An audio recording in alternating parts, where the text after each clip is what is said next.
Dear friends, let me begin with a simple but powerful observation. Around the world, every single morning, billions of people start their day with one small ritual: a cup of coffee. That warm, aromatic liquid has the ability to transform our state of mind almost instantly. Suddenly, the fog of sleep clears, the mind sharpens, energy returns, and even our mood feels brighter. For many of us, coffee is not just a drink. It is a trusted companion, a symbol of comfort, and the fuel that powers our day. But here is the real question. Is coffee truly good for our health? Or is it quietly damaging us over time? The answer is not as simple as yes or no. Coffee is complex. It contains hundreds of bioactive compounds, the most famous of which is caffeine, a natural stimulant. Yet beyond caffeine, coffee also delivers polyphenols, powerful plant antioxidants that most people rarely think about. Together, these compounds have profound effects not only on how awake we feel, but on the health of our brain, our heart, our metabolism, and even our lifespan. In the last 2 decades, scientists have conducted hundreds of studies on coffee. Some of the findings are astonishingly positive. Research shows that regular coffee drinkers may have a lower risk of developing Alzheimer's disease, Parkinson's disease, type 2 diabetes, and even certain types of cancer. A large study involving more than 400,000 participants, published in the New England Journal of Medicine, found that people who drank coffee daily lived longer, on average, than those who did not. Yet, there is another side to the story. Coffee can also cause problems. Too much caffeine may lead to anxiety, disrupted sleep, or irregular heartbeat. People with digestive issues sometimes find that coffee worsens their symptoms, and sensitivity increases with age, meaning that what felt harmless in your 30s may cause discomfort in your 50s or 60s. And then comes the question of choice. Step into any cafe or supermarket, and you will be confronted with a dizzying variety of coffee options. Green coffee, light roast, dark roast, decaf, cold brew, instant. Each one looks similar in the cup, but their effects on the body can be very different. Some types are rich in antioxidants, but harsh on the stomach. Others are gentler to digest but contain fewer protective compounds. Which one should we choose, especially after the age of 50, when brain health, heart health, and quality sleep become even more precious? In this video, we will journey into the science of coffee. We will uncover how it works on the brain, what benefits and risks it carries, how different types of coffee compare, and finally, the golden rules for drinking coffee wisely in the second half of life. My goal is not to convince you to drink more coffee or to quit entirely. Instead, it is to give you the knowledge you need to make coffee your ally, not your enemy, so that each cup truly supports your health rather than undermining it. Part 1. Coffee and the Brain. The Science of Alertness. To understand why coffee has such a dramatic impact on how we feel, we need to look at how it interacts with the human brain. The central player here is caffeine, which is the most widely consumed psychoactive substance in the world. What makes caffeine unique is that it does not stimulate the brain in the way that many drugs do. Instead, it blocks inhibition. Here is how it works. Throughout the day, our brain produces a substance called adenosine. As adenosine builds up, it binds to receptors in the brain and sends a signal that it is time to slow down, rest, and eventually sleep. This is a natural process that helps regulate our sleep-wake cycle. But caffeine has a molecular shape similar to adenosine. When you drink coffee, the caffeine molecules attach themselves to those same receptors, blocking adenosine from doing its job. The result is that the brain no longer receives the signal to slow down, and you feel alert, energized, and ready for action. But caffeine's influence does not stop there. By blocking adenosine, caffeine indirectly increases the activity of other neurotransmitters, especially dopamine and norepinephrine. Dopamine is the chemical of motivation and reward, while norepinephrine is associated with focus and energy. This is why a morning cup of coffee can make you feel not only awake, but also motivated, optimistic, and productive. Scientific evidence supports these effects. A review published in Psychopharmacology concluded that caffeine consistently improves attention, reaction time, memory, and mood. Another study in the Journal of Alzheimer's Disease found that people who drank 2 to 3 cups of coffee per day had up to a 65% lower risk of developing Alzheimer's disease. Similarly, research published in the Journal of Neurology, Neurosurgery and Psychiatry showed that regular coffee consumption was linked to a significantly reduced risk of Parkinson's disease. Polyphenols in coffee add another layer of protection. These plant compounds act as antioxidants, neutralizing harmful free radicals and reducing oxidative stress in the brain. Oxidative stress is one of the key drivers of aging and neurodegeneration. A study in the journal Nutrients highlighted that coffee is one of the richest sources of dietary polyphenols in the Western diet, surpassing even many fruits and vegetables. These compounds may help protect brain cells from damage, support the growth of new neurons, and enhance overall brain resilience.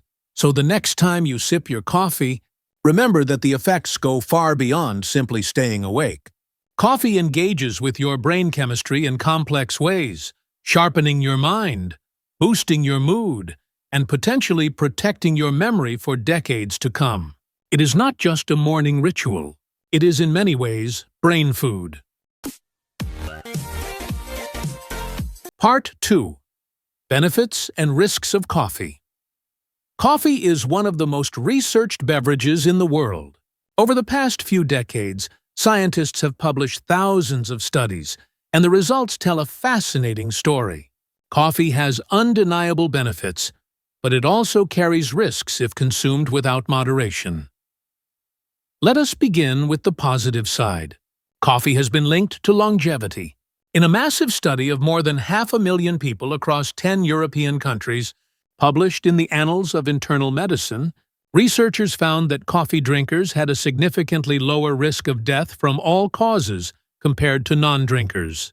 Another influential paper from the New England Journal of Medicine showed similar results in American populations, noting that people who drank 3 to 5 cups of coffee per day had a lower risk of dying prematurely.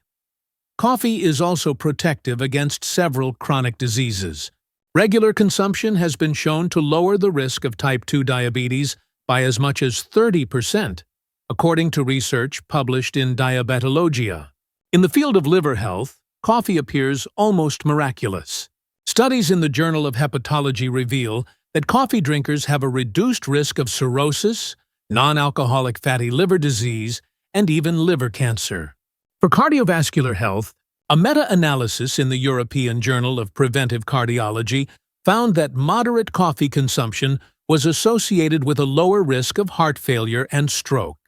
When it comes to the brain, as we discussed earlier, coffee may help protect against Alzheimer's and Parkinson's diseases. In addition, research has suggested that caffeine can reduce the risk of depression. A large study of more than 50,000 women, published in the Archives of Internal Medicine, showed that those who drank 2 to 3 cups of caffeinated coffee per day had a 15% lower risk of developing depression compared to those who rarely drank coffee. Now let us consider the risks. Too much coffee can be harmful. The Food and Drug Administration in the United States recommends that most adults limit their caffeine intake to no more than 400 milligrams per day. That is about 4 standard cups of coffee. Going beyond this amount increases the risk of insomnia, restlessness, anxiety, rapid heartbeat, and digestive upset. Older adults, whose metabolism slows with age, may be even more sensitive to caffeine's effects. Coffee can also interfere with calcium absorption, raising concerns about bone health. A study in the American Journal of Clinical Nutrition noted that high coffee intake was linked to lower bone mineral density in women, particularly those who did not consume enough calcium. People with acid reflux, irritable bowel syndrome, or stomach ulcers may also find that coffee worsens their symptoms. The bottom line is balance. Coffee can act as a natural medicine, offering protection against some of the most feared diseases of aging. But like any powerful compound, dosage matters. A moderate intake of 1 to 2 cups per day, especially when combined with a nutrient-rich diet and healthy lifestyle, can maximize the benefits while minimizing the risks. Coffee, in other words, is best treated with respect. Not too little to miss its advantages, and not too much to trigger its dangers. Part 3. Green coffee.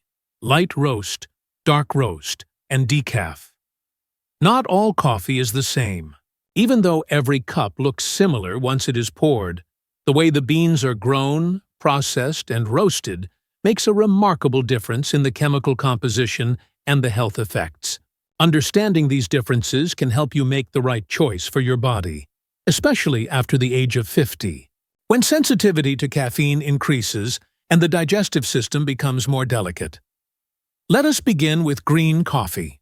These are unroasted coffee beans, often consumed as an extract or in capsule form, though they can also be brewed as a beverage.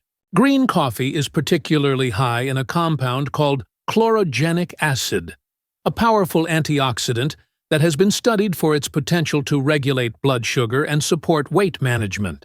Research published in the Journal of International Medical Research showed that chlorogenic acid can reduce blood pressure and improve glucose metabolism. However, green coffee has less caffeine compared to roasted coffee, and its flavor is more herbal and slightly sour, which some people find less enjoyable. Next is light roast coffee. Light roast beans are roasted for a shorter time at lower temperatures, which means they retain more of their natural compounds. Studies have demonstrated that light roast coffee has higher levels of polyphenols, antioxidants that protect the brain, and reduce inflammation. According to a study in the Journal of Food Science and Technology, light roast contains more chlorogenic acid than medium or dark roasts. This makes light roast an excellent choice for those seeking maximum brain protective benefits. Its taste is bright, fruity, and slightly acidic, appealing to people who enjoy a more complex flavor profile. Moving to dark roast coffee, which is roasted longer and at higher temperatures. This process reduces the levels of chlorogenic acid and some antioxidants, but it also decreases acidity, making dark roast easier on the stomach. A study published in Molecular Nutrition and Food Research found that dark roast coffee may even be more effective than light roast at reducing body weight in overweight individuals, possibly because of specific compounds formed during longer roasting. Dark roast offers a smoother, bolder taste with caramelized chocolate-like notes, making it a favorite for people who prefer a strong but less acidic cup. Finally, we have decaffeinated coffee, or decaf. Decaf is made by removing nearly all caffeine from the beans while still preserving some of the polyphenols and antioxidants. It is the best choice for people who are sensitive to caffeine, those with high blood pressure or heart conditions, and anyone who struggles with insomnia. Contrary to popular belief, decaf is not completely free of caffeine, but the levels are very low, usually around 2 to 5 milligrams per cup compared to 90 to 100 milligrams in regular coffee. Studies published in the European Journal of Clinical Nutrition have confirmed that decaf still offers some protective effects for the liver and cardiovascular system. So which coffee should you choose? If your goal is to support brain health and cognitive performance, light roast or even green coffee may be the best. If you have a sensitive stomach or prefer a bold, smooth taste, dark roast could be ideal.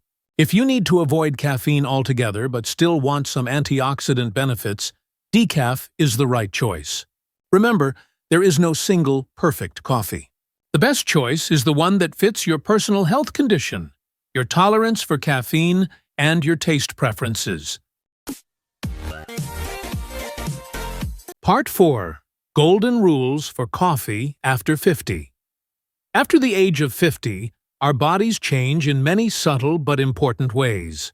Sleep becomes more fragile, metabolism slows down, and the cardiovascular system may no longer tolerate the same level of stimulation as before.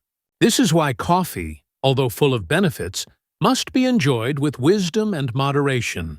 Let us now explore the golden rules for drinking coffee after 50, so that every cup strengthens health rather than undermines it. Rule number 1. Pay attention to timing. Research published in the Journal of Clinical Sleep Medicine shows that consuming caffeine within 6 hours of bedtime can significantly reduce both sleep quality and duration. For older adults who already experience more fragmented sleep, this can be especially disruptive. Therefore, coffee should be consumed in the morning or early afternoon, ideally before 3 o'clock. By doing so, you enjoy the mental boost without sacrificing restful sleep, which is just as critical for brain health as the coffee itself. Rule number 2. Respect the limits. The United States Food and Drug Administration recommends that most healthy adults keep their daily caffeine intake under 400 milligrams. This equals about 3 to 4 cups of regular coffee. However, after 50, sensitivity to caffeine increases because the body metabolizes it more slowly. For many, 1 to 2 cups per day, roughly 200 to 300 milligrams, is the sweet spot. Exceeding this level may cause palpitations, anxiety, or digestive upset. A study in the American Journal of Medicine confirmed that people over 50 who consumed excessive caffeine were more likely to experience heart rhythm disturbances. Rule number 3. Choose quality over convenience. Instant coffee packets often contain added sugar, artificial creamers, or flavorings that cancel out many of the health benefits. To maximize antioxidants and minimize unhealthy additives, choose freshly ground beans, preferably organic, and brew them simply, with water or a splash of low-fat milk. Avoid turning your coffee into a dessert overloaded with syrups, whipped cream, or excessive sugar. Remember, the real health benefits come from the coffee itself, not from the toppings. Rule number 4. Pair coffee with food. Drinking coffee on an empty stomach can sometimes increase acid production, leading to reflux or discomfort. Pairing coffee with a balanced breakfast, for example, whole grain toast with eggs or oatmeal with fruit, not only reduces this effect, but also helps stabilize blood sugar and maintain energy levels throughout the morning. Rule number 5. Listen to your body. No two people are exactly alike. Some may feel fantastic after 2 cups of coffee, while others may feel jittery after just 1. If you notice warning signs such as difficulty sleeping, rapid heartbeat, or digestive pain, scale back. Coffee is meant to support health, not undermine it. In short, the golden rules are simple but powerful. Drink early, drink moderately, choose quality, combine with food, and listen carefully to your body's signals. By following these guidelines, coffee transforms from a potential risk into a reliable partner for healthy aging. My dear friends, as we come to the end of this journey into the science and the truth about coffee, I want to leave you with one clear message. Coffee is not simply a drink. It is a complex, powerful, and deeply personal part of our daily lives. The way you choose to drink coffee can either strengthen your brain, protect your body, and extend your years, or it can quietly erode your health if taken carelessly. The evidence is overwhelming. Research has shown that moderate coffee consumption supports brain health by protecting against conditions like Alzheimer's disease and Parkinson's disease. It improves mood, enhances attention, and supports learning. Studies published in the New England Journal of Medicine and the British Medical Journal demonstrate that coffee drinkers live longer and face lower risks of heart disease, diabetes, and stroke. And let us not forget the power of polyphenols, antioxidants that coffee delivers in generous amounts, acting as shields against inflammation and oxidative stress. But just as important are the warnings. Too much caffeine can lead to insomnia, anxiety, irregular heartbeat, and bone loss if calcium intake is insufficient. People with sensitive stomachs, high blood pressure, or certain medical conditions must be particularly cautious. The key, as we have repeated throughout this video, is balance. Coffee is not a miracle cure, nor is it a poison. It is a tool, and like any tool, it must be used wisely. And when it comes to choosing your coffee, remember the distinctions. Green coffee offers powerful antioxidants like chlorogenic acid, supporting blood sugar and blood pressure control. Light roast preserves more polyphenols, making it an excellent option for brain protection. Dark roast is easier on the stomach and delivers a rich, bold flavor, though it carries fewer antioxidants. Decaf, while lower in caffeine, remains a safe option for those who cannot tolerate stimulants, still offering some protective compounds. So tomorrow morning, when you pour that cup, pause for a moment. Feel the warmth in your hands, breathe in the aroma, and know that this is more than a habit. This is a choice you are making for your health, your brain, and your future. With one small adjustment, the right type, the right time, and the right amount, coffee can become your ally in the journey of healthy aging. At Nutigood HealthBook, our mission is to empower you with knowledge, not fear. We want you to feel confident in your choices, to enjoy the simple pleasures of life, and to protect your body at the same time. Coffee, when approached with wisdom, can give you energy, joy, and protection that lasts for years. If this message has been valuable to you, please take a moment to support our work. Like this video, subscribe to our channel, and share it with your loved ones. Together, we can spread the truth about nutrition, empower healthy choices, and make aging not a burden, but a blessing. So let us raise our cups, not just to coffee, but to clarity, to balance, and to a healthier future. Thank you for joining me today, and I look forward to seeing you again in our next journey into the science of health.